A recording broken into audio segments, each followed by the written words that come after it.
Sugars Cupid limited पिछले लगभग 4 से 5 महीने जिस कॉन्सेप्ट पर चला है, आज एक बार फिर से उसी कॉन्सेप्ट पर क्यूपिड लिमिटेड ने 250 टच कर दिया है। इनफैक्ट 250 के ऊपर ही क्लोजिंग दे दी है। बहुत जल्दी 250 का प्राइस भी कंपनी ने अचीव कर लिया एक बार फिर से अपने बोनस के बाद में। ऑलराइट, कंपनी ने कल एक इंपॉर्टेंट डेट भी अनाउंस करी है इस हफ्ते के लिए। देखते हैं क्या है वो अपडेट। ये है आज के दिन का मोमेंटम। 6% से ज्यादा की तेजी आज क्यूपिड लिमिटेड में देखने को मिली। 252.90 बहुत बढ़िया ब्रेकआउट आज के दिन कैरी करके गया एक बार फिर से। और कल कंपनी ने अपने Q1 की डेट बता दी, 7 अगस्त, यानी कि फ्राइडे, इसी फ्राइडे कंपनी अपने Q1 के रिजल्ट अनाउंस करेगी। एक चीज तो आपको मालूम है कि 150 करोड़ का कंपनी बता चुकी है कि भैया हम रेवेन्यू इतना जनरेट करने वाले हैं Q1 में। यह अपडेट कंपनी लगभग आज से 1 महीना पहले दे रही थी। अब साथ में कंपनी ने यह भी बताया था कि भैया हमारा फाइनेंशियल 27 कैसा रहने वाला है। नंबर्स कंपनी ने बहुत बढ़िया दे दिए हैं। ऑलरेडी प्री नंबर जो कंपनी का है बहुत अच्छा है। अब देखना यह है कि बाकी के ग्रोथ कंपनी किस तरह आएंगे, यानी कि प्रॉफिट ग्रोथ। तो इन रिजल्ट्स पर जिसका इंपैक्ट ऑलरेडी स्टॉक पे बड़ी रैली के अंदर मिल चुका है, जिसके पीछे के कुछ बड़े रीजंस जैसे वॉल्यूम और डिलीवरी का कॉन्सेप्ट, कल भी हम लोगों ने ये चीज डिस्कस करी थी। High delivery weekly monthly basis पर, अब कल के सेशन में भी 32% की डिलीवरी थी, जो कि वीकली और मंथली के एवरेज से ज्यादा है। ये कॉन्सेप्ट हर बार काम कर रहा है भैया मार्केट के अंदर, कुछ तो बात यहां पर है। अब एक रीजन ये आपके पास आ गया कि क्यों आज के दिन 6% ज्यादा का मोमेंटम क्यूपिड लिमिटेड में देखने को मिला। अब आज के मोमेंटम के बाद आपका आरएसआई थोड़ा सा यहां पर बेरिश गया है। 71 पर आपका आरएसआई आ चुका है, 52.2 पर आपका एमएफआई आ चुका है। एक कॉन्सेप्ट मैं आप लोगों के साथ यहां पर और लेकर के आना चाहता हूं। ऑफ कोर्स ये वही कॉन्सेप्ट है जो पिछले 2 महीनों से हम चैनल पर डिस्कस कर रहे हैं क्यूपिड के बारे में। वो है आपका 7 EMA। ऑलराइट, ये जो आप ब्लू लाइन ऊपर देख रहे हैं यहां पर, ये आपका 7 EMA, जो रेड लाइन देख रहे हो ये 21 EMA है। क्यूपिड लिमिटेड में ये कॉन्सेप्ट लगातार चलता है। जब जब आपको कोई बड़ी गिरावट देखने को मिली है क्यूपिड लिमिटेड के अंदर, जैसे ये वाला फॉल आपको एक देखने को मिला, यहां पे भी आपको एक फॉल देखने को मिला, तब तब 7 EMA को बेस बनाते हुए, यानी कि उसके अराउंड घूमते फिरते क्यूपिड लिमिटेड ने अगले ही सेशंस के अंदर ब्रेकआउट दिया है। अब अगर हम 1 आवर टाइम फ्रेम पर देखें तो आपको नजर आएगा कि यहां पर भी क्यूपिड लिमिटेड ने 1 आवर टाइम फ्रेम पर 7 EMA पर हल्का सा टच ड्रॉप किया और वापस ये ब्रेकआउट कैरी करता चला गया आज के सेशन के अंदर।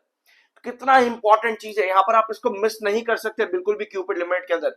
जब जब 7 EMA के नीचे ये ड्रॉप किया है, या फिर 7 EMA के ऊपर जब जब बहुत ज्यादा रहा है, तब तब थोड़ा सा ड्रॉप करते ही 7 EMA के पास में आपको नया ब्रेकआउट मिला है। और इसी चीज को क्यूपिड लिमिटेड ने आज एक बार फिर से क्रॉस कर दिया है। ऑल दो दिन के आखिर में थोड़ी बहुत सेलिंग, बहुत थोड़ी सी सेलिंग जरूर देखने को मिली है, और दिन के आखिर की कैंडल डॉजी कैंडल के साथ क्लोज हुई, यानी कि अनडिसाइसिव मूव के अगले सेशन की पॉसिबिलिटी यहां पर क्या है, ये 1 आवर टाइम फ्रेम है। वेराज डेली टाइम फ्रेम पर आपको प्रॉपर बुलिश कैंडल देखने को मिली है। अब कल के दिन की क्या पॉसिबिलिटी बन रही है? ऑफ कोर्स 7 EMA आपका काफी नीचे रह चुका है, 21 EMA उसके भी नीचे है। टेक्निकली तो चार्ट यहां पर बढ़िया है, लेकिन अगर हम 1 आवर टाइम फ्रेम पर वापस से आएंगे तो आपको नजर आएगा कि ये वाला पॉइंट जो है ना 251 के आसपास का, 251 के आसपास, ये आज के दिन थोड़ा सा स्ट्रगलिंग पॉइंट रहा क्यूपिड लिमिटेड में। क्यों? क्योंकि 1, 2 और 3 आवर तक यहां पर आपका बेस बनाने की कोशिश करी। पहले आवर में रिजेक्शन, अगले आवर में ऊपर गया, लेकिन वापस से सेलर होकर के 251 पर आया। उसके बाद में यहां पर बेस बना करके क्लोजिंग दी है 252.90 पे। तो 251 कमिंग सेशंस में बहुत ज्यादा इंपॉर्टेंट होगा। देखो, एक चीज इंपॉर्टेंट यहां पर यह भी है कि जिन्होंने लोअर लेवल से यहां पर एंट्री बना करके रखी है वो आराम से होल्ड करके चल रहे हैं, लेकिन सबसे ज्यादा पैनिक और सबसे ज्यादा कॉशियस उनका है जो यहां पर अब बढ़ते के साथ में एंट्री कर रहे हैं। ठीक है, यही होता है, क्योंकि जब भी इतनी बड़ी रैली बन जाती है ना, जो लोअर लेवल्स पर लेकर के बैठे वो आराम से शांति से बैठे हैं, लेकिन जो ऊपर एंट्री करता है सबसे पहले वही पैनिक क्रिएट करता है। तो थोड़ी बहुत भी अगर करेक्शन यहां पर होती है, लाइक 252 है, 251 की तरफ या 250 की तरफ कुछ भी छोटी मोटी करेक्शन आती है, तो सबसे ज्यादा पैनिक भी उन्हीं की तरफ से आता है। तो एक चीज और यहां पर नोट करो, क्यूपिड लिमिटेड में आपको पता है क्या देखने को मिल रहा है? डेली बेसिस पर 1 करोड़ प्लस का वॉल्यूम, डिलीवरी, 1 करोड़ प्लस के बायर आपको डेली बेसिस पर देखने को मिलते हैं लगभग मिड सेशन के अंदर। जब भी इतने बायर क्यूपिड लिमिटेड में देखने को मिले 1 करोड़ प्लस के बायर दिन के मिड सेशन में, तब क्यूपिड लिमिटेड अगर करेक्शन पर भी रहा है ना दिन के अंदर, तो भी दिन के आखिर में वो अच्छे मोमेंटम कैरी कर जाता है। तो अभी आपकी जो नजर है यहाँ पर, आज अगर हम यहाँ पर बात करें लॉन्ग टर्म के लिए जाना चाहते हैं, जो पैनिक क्रिएट नहीं करना चाहते बिल्कुल भी, उनके लिए यही सबसे इंपॉर्टेंट पॉइंट है कि भैया लॉन्ग टर्म यहाँ पर यही चीज पर आपको नजर रखनी चाहिए। ऑल दो अदरवाइज यहाँ पर जो शॉर्ट टर्म के लिए बार बार बीच में आ रहे हैं, वो आपको धीरे धीरे करके प्रॉफिट बुकिंग और सेलिंग हर दूसरे सेशन में करते देखने को मिलते हैं।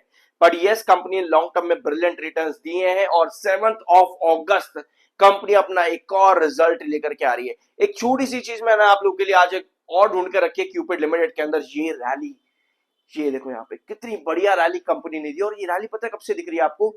जून 2025 के क्वार्टर से। अब पूरा एक साल घूम करके आ रहा है, एक साल से कंपनी रैली पर रैली ही दिए जा रहा है, बीच में बोनस भी दिया, रैली पर रैली दिए जा रहा है पिछले एक साल से। पिछले साल जून से शुरू करा था इसने और अभी जून क्वार्टर आ रहा है, रैली पर रैली दिए जा रही है कंपनी यहाँ पर। क्यों भाई, क्यों दे दी आखिर इतनी रैली? देखो ये चीज समझना बहुत ज्यादा जरूरी है। अभी आप यहाँ पर 7 EMA और डिलीवरी वॉल्यूम का कॉन्सेप्ट आप समझ चुके हो, ये छोटे छोटे टर्म्स में काम करता है। लेकिन कोई भी कंपनी लॉन्ग टर्म कैसे चलेगी वो डिपेंड करता है उसके वॉल्यूम, उसके नंबर्स, उसके ग्रोथ के ऊपर। एक चीज यहाँ पर और नोट करना, कल मैंने आप लोगों के साथ एक पी को लेकर के बड़ा ही इंपॉर्टेंट कॉन्सेप्ट भी डिस्कस किया था कि क्यों एक हायर पी पर आपके पास दो चीजें होती हैं, एक कंपनी का ओवर वैल्यूएशन, दूसरा एक्सपेक्टेशन। एक्सपेक्टेशन अगर हाई है तो पी आपका बढ़ता है, और अगर पी हाई है और एक्सपेक्टेशन के साथ में हाई है और कंपनी उसके अकॉर्डिंग अगर ग्रोथ देती है, तो पी की हाई वैल्यूएशन कंपनी की प्राइसिंग की वैल्यूएशन को ज्यादा नहीं बताती, वो बस बताती कि एक्सपेक्टेशन हाई है और कंपनी उसके साथ में ग्रोथ देती चली जा रही है। ऑलराइट, तो इसका फॉर्मूला क्या होता है? इसका फॉर्मूला होता है share price divided by EPS, यानी कंपनी का ईपीएस जितना बढ़ेगा उतना ही कंपनी के लिए अच्छा होता है। कई बार ये डिविडेंड के साथ में, अगर आपका डिविडेंड भी कोई कंपनी देती चली जाती है तो ईपीएस पी रेशियो आपका तब भी नीचे आता है और ईपीएस तब भी बढ़ जाता है। बट फिलहाल क्यूपिड लिमिटेड के केस में डिविडेंड जैसी चीजें देखने को नहीं मिल रही है। दैट मींस कि ईपीएस बढ़ाने के लिए कंपनी को अपनी अर्निंग ग्रोथ भी बढ़ानी पड़ेगी, जो कंपनी पिछले एक साल से लगभग करती आई है। पिछले साल जून 2025 में कंपनी ने एक काम की शुरुआत करी थी 47% के रेवेन्यू ग्रोथ के साथ, end of course profit growth भी काफी हाई था उस टाइम पर। तब से 91, 116 एंड 116% तक के कंपनी ने परफेक्ट ग्रोथ दिए हैं। रैली भी आपको वहीं से ही चलती देखने को मिली, जून क्वार्टर पिछले साल से ही। उसके पहले कंपनी के नंबर्स थोड़े बहुत अप्स एंड डाउन्स के अंदर देखने को मिलते थे, कभी 28%, कभी 12, कभी -21, कभी -7, कभी 59, तो कभी 25। लेकिन इसके पहले अगर आप देखोगे ना, कंपनी चल भी इसी तरीके से रही थी, बहुत लंबा लंबा कंसोलिडेशन, एक एक डेढ़ साल का कंसोलिडेशन चलता था। लेकिन जैसे ही ग्रोथ कंपनी का अपलिफ्ट हुआ वैसे आपको थी।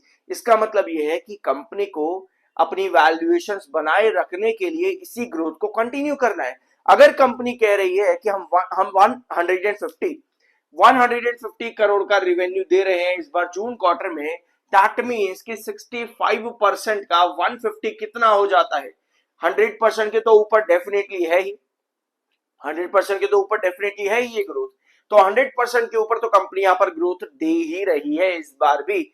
लेकिन हमको 116, ऑफ कोर्स 116 को भी सरपास करेगा। आप सही से कैलकुलेट कर लेना इस नंबर को, ठीक है? कितना जाएगा वैसे ये? 110, 120, 130 प्लस पे ही जाएगा मेरे ख्याल में। हाँ, 130 प्लस पे जाएगा, अराउंड 132% पे आएगा यहाँ पर। लगभग इतना कंपनी ग्रोथ दे रही है, दैट मीन्स की एक्सीडिंग ग्रोथ है। ये ग्रोथ भी अच्छा आ रहा है कंपनी का। सिमिलरली अब यहाँ पर इंपॉर्टेंट चीज ये रहेगी कि कंपनी प्रॉफिट ग्रोथ कितना दे रही है। पिछले क्वार्टर में कंपनी का प्रॉफिट ग्रोथ 214% था। देखो यार, आप ईयर ऑन ईयर बेसिस पर देख लेना, मेरा यही कॉन्सेप्ट चलता है कि मैं numbers year on year basis पर देखता हूं, बट जो ग्रोथ परसेंटेज होता है वो एक्सीडिंग होना चाहिए।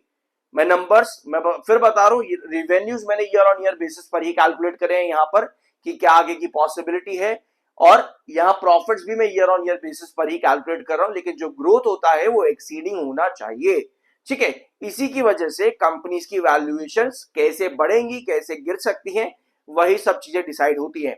I am NRSM certified, subscribe जरूर कर देना, पढ़ा लिखा हूं। ऑलराइट, बाकी आपकी अपनी मर्जी है, ठीक है? जून 2025 में कंपनी का प्रॉफिट था 15 करोड़ का, मार्च में कंपनी 36 करोड़ का प्रॉफिट दे रही है और ग्रोथ है 214%। यानी क्या नजर आता है, अगर कंपनी इस बार 36 करोड़ का प्रॉफिट दे दे तो ऑफ कोर्स 100% है वो, ऑफ कोर्स वो 100% है, लेकिन हमें 200% हो जाएगा अगर कंपनी 36 दे रहे और 30 अगर कंपनी देगी, यहाँ पर 15 करोड़ है तो ऑफकोर्स कंपनी 100% दे रही है। वहां पे 15 + 15 that means 30 crore, that means की 100% का ग्रोथ है। अब कंपनी को यहाँ पर 200 देने के लिए तो भाई 45 तो चाहिए ही है, 45 200 के लिए, बाकी बचा 14%, तो उसके लिए कंपनी को 48 के आसपास देना पड़ेगा, लगभग 48 करोड़ के आसपास, राइट, लगभग 48 करोड़। इतना कंपनी को इस बार प्रॉफिट लेकर के आना है अपने ग्रोथ को स्ट्रांग बनाए रखने के लिए। अभी तक पिछले 1 साल में जो कंपनी ने काम किया है उसी को फर्दर कैरी और कंटिन्यू करने के लिए देखते हैं। इस बार कंपनी रिवेन्यू ग्रोथ तो कंपनी बता रही है कि रिवेन्यू हम 150% लेकर के आ रहे हैं, क्योंकि लगभग 132 पे आसपास का आपका ग्रोथ बनता है, जो कैरी कर सकता है कंपनी को रिजल्ट के बाद भी। सबसे बड़ी चीज यहां पर रहेगी प्रॉफिट की, कि प्रॉफिट पे कंपनी का ग्रोथ किस तरीके से आगे यहां पर देखने को मिलेगा इस बार Q1 में। ऑलराइट, ये था वीडियो क्यूपिड लिमिटेड से रिलेटेड। कुछ नया जानने को मिला हो सब्सक्राइब जरूर करना, मिलता अगले वीडियो में।